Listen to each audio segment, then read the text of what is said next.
mewujud generasi sehat, cerdas, dan berprestasi melalui program makan bergizi gratis atau yang disingkat dengan MBG. Program MBG ini adalah salah satu langkah strategi untuk membangun generasi masa depan yang sehat, cerdas, dan berprestasi. Asupan gizi yang cukup dan seimbang sangatlah penting untuk tumbuh kembang anak, terutama pada usia yang merupakan masa keemasannya perkembangan otak dan fisik. Dengan program ini, siswa memperoleh nutrisi yang baik melalui karbohidrat, protein, hingga mineral yang mengandung energi, konsentrasi, dan daya pikir. Selain meningkatkan kesehatan fisik, program MBG ini juga memberikan dampak positif bagi kualitas pembelajaran. Anak-anak yang tercukupi kebutuhan gizinya cenderung lebih fokus saat belajar, memiliki daya ingat yang baik, serta aktif dalam mengikuti kegiatan sekolah. Dengan demikian, prestasi akademik maupun non-akademik dapat meningkat secara signifikan. Program ini juga hadir untuk mendorong keseimbangan akses pendidik. Tidak ada lagi siswa yang belajar dalam keadaan lapar atau kekurangan nutrisi karena faktor ekonomi. Semua anak memiliki kesempatan yang sama untuk tumbuh dan berkembang secara optimal. Melalui kolaborasi antara pemerintah, sekolah, tenaga kerja, dan masyarakat, program ini dapat berjalan dengan efektif dan berkelanjutan.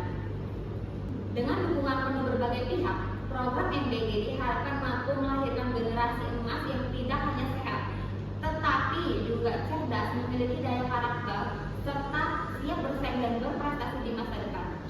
Melalui langkah sederhana ini, kita sedang menambahkan investasi besar untuk mewujudkan kemajuan bangsa. Sekian itu penyampaian saya tentang program MBG ini. Selanjutnya akan saya kembalikan kepada moderator. Kepada pendamping diskusi, apakah ada pro kontra yang ingin disampaikan kepada narasumber? Ada. Tadi kan kamu ada bilang kolaborasi tenaga kerja dengan kesehatan, tapi kenapa ada kabar keracunan mengenai MBG ini? Kabar mengenai keracunan itu memang benar adanya, memang itu valid. Tetapi itu bukan salah tenaga kesehatan, itu kelalaian orang dapur. Tenaga kesehatan itu dia hanya mengukur gizi yang cukup, menjelaskan porsi yang tepat, cara membaca label makanan, pola makanan berkelanjutan, diskusi tentang hidrasi, serat, protein, dan keseimbangan nutrisi. Nah, kalau misalnya kabar keracunan itu kelalaian orang dapur. Yang mungkin dia menggunakan pisau berkarat untuk memotong buah, entah makanan itu. Jadi itu memang dibenarkan, itu sedang dievaluasi lebih lanjut. Emang tugas tenaga kerja cuma itu, dia akan tidak bisa mengecek tentang cara kerja orang dapurnya itu, karena kan dia itu ibaratnya dia itu kan yang sama dengan dia kayak bosnya. Kenapa dia nggak bisa menghandlekan orang-orang yang kerjanya itu biar kerja dengan baik? Seperti pisau berkarat itu, kenapa kalau udah terbakaran masih dipakai gitu? Terus saya dengar ada kabar yang katanya cuci piringnya itu kayak suka-suka hati, kayak di bawah-bawah gitu. Kemungkinan besar itu terjadi karena kurangnya pengawasan dari atasan untuk menghandle orang dapur. Dan seperti sekarang itu mungkin belum ada dana untuk mengganti pisau tersebut. Kalau untuk cuci piring itu karena menumpuk dan terlalu banyak, jadi mereka cepat-cepat untuk mengejar waktu untuk bisa membeli SBG di pagi harinya lagi. Tapi mereka cuci piring bukan cuma satu orang. Mengenai cuci piring itulah tadi karena saya bilang minimnya pengawasan dari atasan.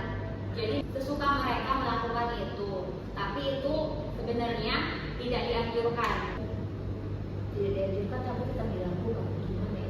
Nah itu sekarang jadi masalah dan itu dievaluasi lebih lanjut untuk lebih baik lagi dan tidak ada lagi siswa yang keracunan dengan MBG ini. Apakah kamu sudah puas dengan apa yang disampaikan oleh narasumber? Baik, saya akan menyampaikan kepada pembagi diskusi kedua seri. Oke.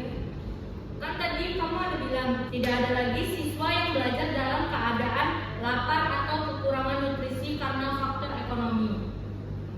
Dan bagaimana pemerintah mampu menjamin tidak ada lagi siswa belajar dengan keadaan lapar? Pemerintah belum menjamin sepenuhnya tidak ada kekurangan akibat faktor ekonomi. Hal ini terjadi karena masih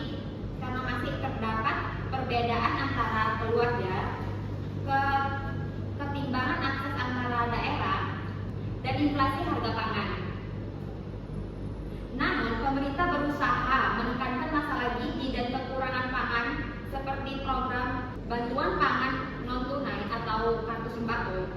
Kedua, program keluarga harapan. Ketiga, subsidi beras atau bulog.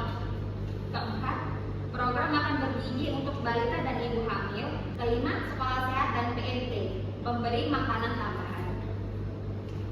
Jadi, pemerintah belum jamin 100%, sedang berupaya agar kebutuhan masyarakat semakin terpenuhi dan angka kekurangan gizi menurun. Terus bagaimana pemerintah mampu mendistribusikan MBG secara merata hingga ke daerah-daerah terpencil?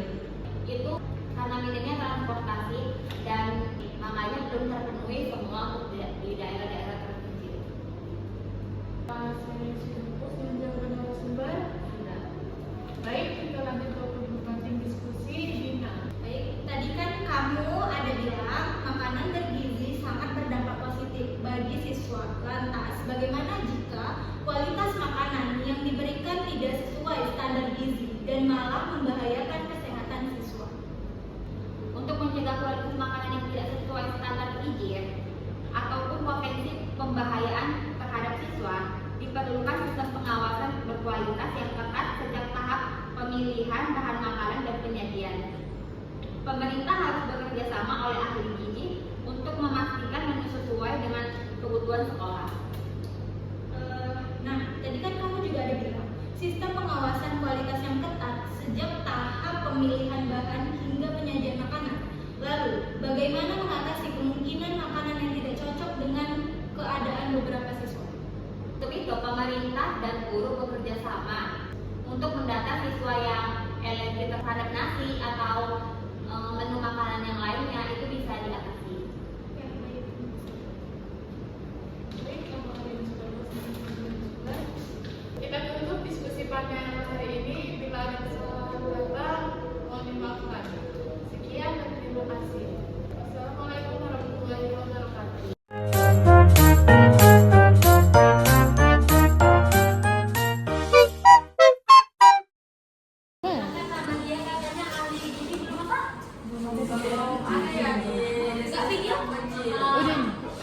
Terus tuh buat apa sarjana-sarjana ahli gizi di Indonesia yang banyak itu? Kenapa nggak disebar ke desa-desa terpencil?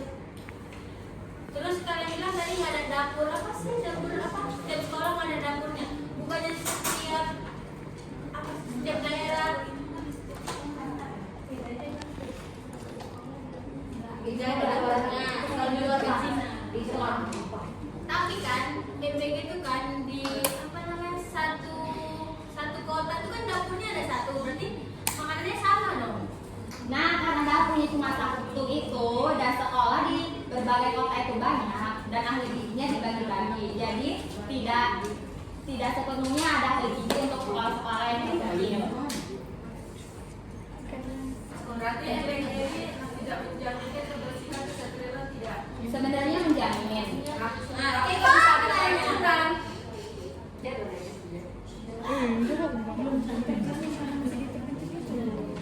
Itu sebenarnya menjamin, tapi agak minim karena di daerah-daerah terpencil yang susah transportasi untuk ahli gizi. Keracunan ini terjadi bukan di desa-desa terkecil, tetapi di kota. Kota Yogyakarta, Yogyakarta.